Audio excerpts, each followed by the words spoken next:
ओम नमो भगवते वासुदेवाय नमः। दोस्तों, पिछला अध्याय 11 आपने सुन लिया होगा। अब आगे की कथा आरंभ करती हूँ।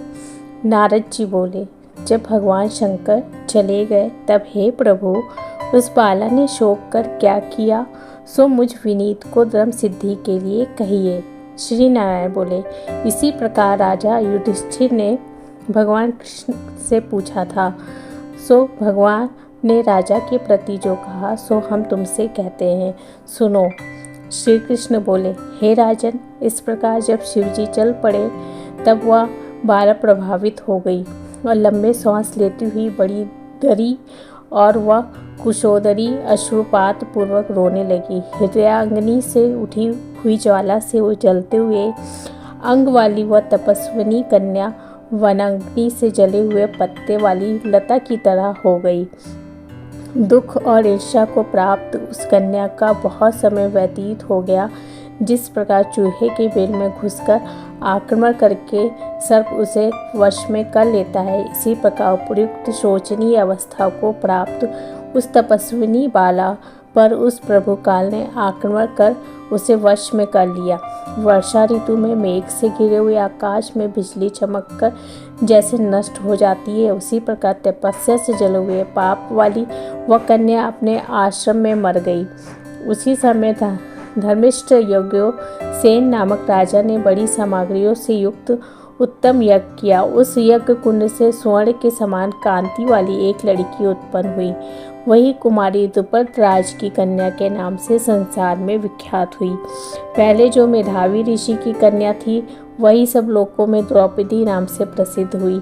उसी को स्वयंवर में मछली को वेद कर भीष्मगढ़ आदि बहुत से राजाओं को तिड़ के समान कर क्षुभित रजमंडल दल में अर्जुन ने पंचाली को पाया।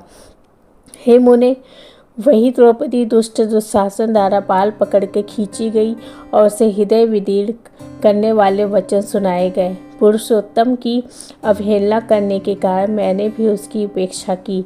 जब वह मेरे में स्नेह करके मेरा नाम बराबर लेने लगी, हे दामोदर, हे दया सिंधु, हे कृष्ण, हे जगतपते, हे नाथ रमानाथ, हे केशव, हे कलेश नाशन, मेरे माता पिता भातृ सहेलियाँ बहन भांजे बंधु इष्ट पति आदि कोई भी नहीं है।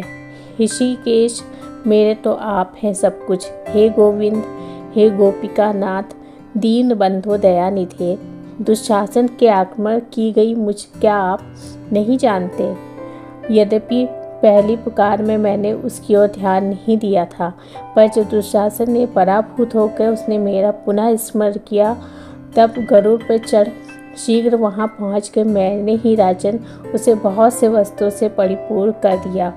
सदा मेरे में स्नेह करने वाली मैं ही प्राण, जिसके ऐसी सदा मेरे भजन में प्रायण मेरी अत्यंत प्रिया सती सखी मुझको प्राणों के समान होने पर भी पुरुषोत्तम की अवहेलना करने के कारण उसकी उपेक्षा करनी पड़ी। पुरुषोत्तम का तिरस्कार करने वाले का मैं पतन कर देता हूँ। यह पुरुषोत्तम मुनियों और देवताओं से भी सेव्य है। फिर समस्त कामनाओं को देने वाला वह पुरुषोत्तम मनुष्यों द्वारा वो सेवनीय है ही है। अतः आगामी पुरुषोत्तम की आराधना करो और 14 वर्ष के संपूर्ण होने पर तुम्हारा कल्याण होगा।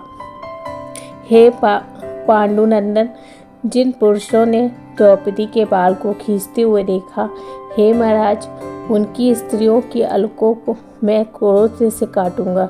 दुर्योधन आदि राजाओं को यमराज के भवन को पहुंचाऊंगा। बाद में तुम समस्त शत्रुओं का नाश कर राजा होगे।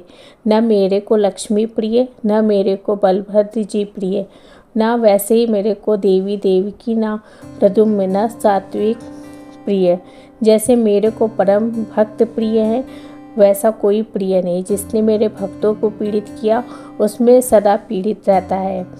पांडव बोले, उसके समान मेरा अन्य कोई शत्रु नहीं।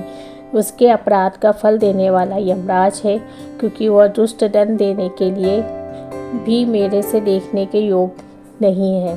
श्री नारायण बोले, श्री कृष्ण ने उन पांडु पुत्र युधिष्ठिर को और द्रौपदी को समझकर द्वारका जाने की इच्छा से कहा, हे राजन, वियोग से व्याकुल द्वारिकापुरी का आज जाऊंगा, जहाँ पे महाभाग वसुदेव जी, हमारे बड़े भाई बलदेव जी, हमारी माता देवी देवकी तथा गद साम आदि और आदि यादव, रुक्मणी आदि जो स्त्रियाँ हैं दर्शन की उत्कंठा वाले, वे सब हमारे आगमन की कामना से टकटकी लगाकर हमारा ही चिंतन करते होंगे। श्री नारायण बोले।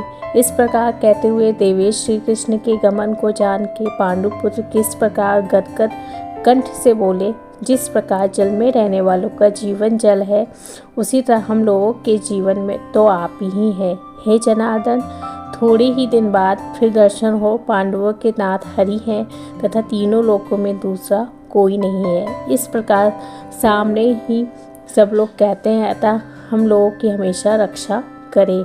हे जगदीश्वर, हम लोग आपके ही हैं, भूलिएगा नहीं। हम लोगों के चिंता रूपी भ्रमरों का जीवन आपका चरण कमलों में ही है। आप ही हमारे आधार हैं, इसलिए बारंबार हम सब प्रार्थना करते हैं। इन पांडु पुत्रों के निरंतर इस तरह कहते रहने पर श्री कृष्णचंद्र प्रेमानंद में मग्न होकर धीरे धीरे रथ पर सवार होकर पीछे चलने वाले पांडुपुत्र को लौटाकर द्वारकापुरी को चले गए। श्री नारायण बोले। इसके बाद श्री द्वारकानाथ श्री कृष्णचंद्र के द्वारकापुरी जाने पर राजा युधिष्ठिर अपने छोटे भाइयों के साथ तप करते हुए तीर्थों में भ्रमण को गए। हे ब्राह्मण, नारद भगवान की प्रिय पुरुषोत्तम मास में मन लगा के और श्री कृष्ण के वचनों का स्मरण करते हुए अपने छोटे भाइयों तथा द्रौपदी से राजा युधिष्ठिर बोले, अहो, पुरुषोत्तम मास में होने वाले अत्यंत उग्र पुरुषोत्तम का महात्म्य सुना है। पुरुषोत्तम भगवान के पूजन किए बिना सुख किस तरह मिलेगा। इस भारतवर्ष में वह धन्य है, वह पूज्य है, वही श्रेष्ठ है जो अनेक प्रकार के नियमों से पुरुषोत्तम भगवान का पुनर्जन किया करता है। इस तरह समस्त तीर्थों में भ्रमण करते हुए पांडुपुत्र पुरुषोत्तम मास के आने पर विधि पूर्वक व्रत करने लगे। हे मुनो, नारद व्रत के अंत में 14 वर्ष के पूर्ण होने पर श्री कृष्ण भगवान की कृपा से अतुल निष्कंटक कटक राज्य को प्राप्त किए। पूर्व काल में सूर्य वंश में होने वाला धनवा नाम का राजा पुरुषोत्तम मास के सेवन से बड़ी लक्ष्मी पुत्र पौत्र का सुख, अनेक प्रकार के भोगों को भोग के योगियों को भी दुर्लभ जो भगवान का वैकुंठ लोक है वहाँ गया। हे मुनि श्रेष्ठ नारद, इस पुरुषोत्तम मास के अतुल महात्म्य को करोड़ों कल्प समय मिलने पर भी मैं कहने को समर्थ नहीं हूँ।